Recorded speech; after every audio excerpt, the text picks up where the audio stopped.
There is a big wooden box with a lid on it. वहां लकड़ी का एक बड़ा संदूक है जिस पर एक ढकना है. He takes off the lid in full view of the school. वो सारे स्कूल के सामने संदूक का ढकना उठाता है.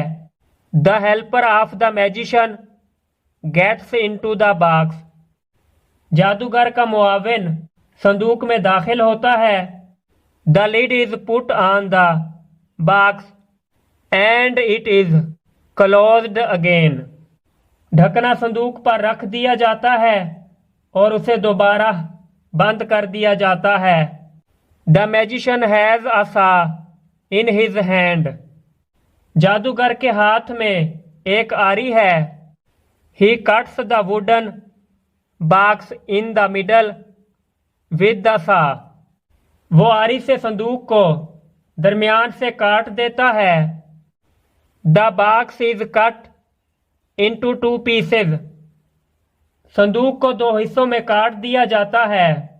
The helper is in the box. मुआविन संदूक में है. The lid is removed. ढकना हटाया जाता है.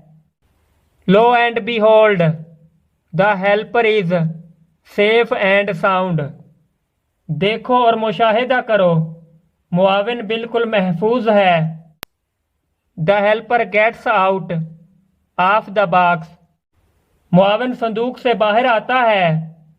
The whole school cheers the magician on his clever trick. जादूगर के हुनरमंदी के करतब पर सारा स्कूल तालियां बजाकर उसे दाद देता है.